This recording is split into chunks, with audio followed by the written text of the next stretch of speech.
you think is pulling Biden's strings? Is it former Obama people officials? that you've never heard of, people that are in the dark shadows, people that... What does that mean? That sounds like conspiracy theory. Dark shadows. No, What is people that? you haven't heard of. They're people that are on the streets. They're people that are controlling the streets. We had somebody get on a plane from a certain city this weekend, and in the plane it was almost completely loaded with thugs wearing these dark uniforms, black uniforms with gear and this and that. They're on a plane. Where's this? I'll tell you sometime, but it's under investigation right now.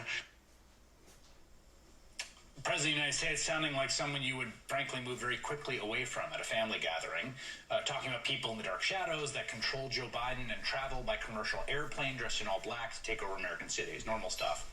Asked this morning by reporters to elaborate, the man with the nuclear codes explained. A person was on a plane, said that there were about 6 people like that person, more or less. And what happened is the entire plane filled up with the looters, the anarchists, the rioters, people that obviously were looking for trouble. And the person felt very uncomfortable in the plane. This would be a person you know, so I will see whether or not I can get that person. I'll let them know, and I'll see whether or not I can get that person to speak to you. Oh, yeah, maybe we'll just get the source for this, who was on the plane with tons of looters and rioters. It turns out there's a strong possibility the president got suckered by a month-old internet rumor that's been making the rounds among right-wing paranoid Facebook users that claims Antifa is coming to your town. And now the president is mouthing this rumor repeatedly as if it were intelligence he's being briefed on.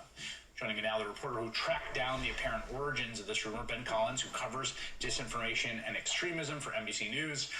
When I first heard it, I thought to myself, I bet you Ben will figure this out, and you have. So where does this appear to come from? This idea, this story? So there's a guy in Emmett, Idaho, who said that he had just got off a plane in Boise, and there were people boarding this plane from Seattle to Boise, and basically he then says what the president says. They're clad in black, they're geared up, and everybody should get armed and ready for them to take over the town. And that's sort of the dangerous part here, right? Where it's not just like this kooky little conspiracy theory. In a lot of these towns across the United States, people were armed and going down to town centers, town squares, and protecting buildings that they heard on Facebook or Nextdoor or in text messages were about to get taken down by Antifa.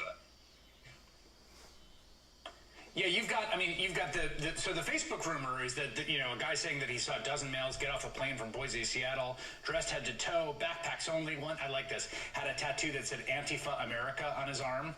And he says, there are people watching, will keep us informed. Heads on a swivel, watch your six, watch your back, and carry heavy, meaning, have weapons. The Payette County Sheriff had to dispel the rumor of the plane load of Antifa protesters landing in Boise. But you've got people showing up armed. Like, this is what Kyle Rittenhouse did in an actual protest, showing up armed because they are being told on rumors that there's like an Antifa invasion. Now the president is parroting that. Yeah, that's exactly right. And another scary part of this whole thing is that as this got picked up along Facebook and people started iterating on it, one of the biggest versions of this on Facebook was from the 3 Percenters, which is a far-right militia group, who said the same thing. You guys got to get armed. You guys got to get ready for this thing. So we know that to be a recruiting tool from white supremacist groups generally. They take protests and they say, it's us versus them. We have to get moving here. And look, it's really easy to laugh at this whole idea that like Antifa is taking over an airline and all this stuff. It's funny. It's a stupid thought. It's not well coordinated.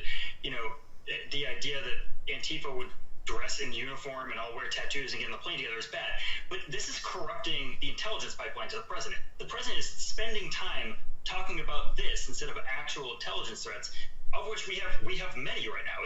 It's a real serious issue. Yeah, and it's also, there's something that's really, really, really sinister happening.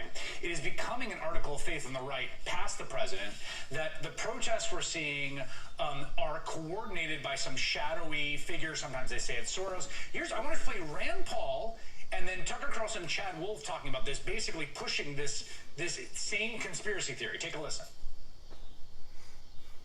My feeling is that there is interstate criminal traffic being paid for across state lines. They flew here in a plane. They've all got fresh new clothes, and they were paid to be here. It is a crime to do that, and it needs to be traced. The FBI needs to investigate. Why haven't we seen the leaders of Antifa and BLM arrested and charged for conspiracy under, say, RICO, like the heads of the mafia families were?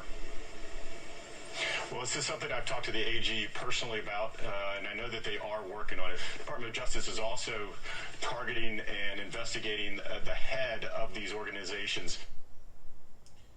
I mean, that's a take a step back. That is, why is the state not arresting and prosecuting dissidents as if they were mafia? And then you have Chad Wolf saying, I have talked to the Attorney General about it.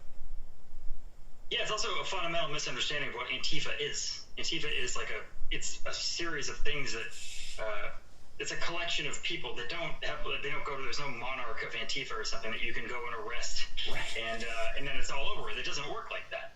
And that's the thing, is that intelligence officials know this.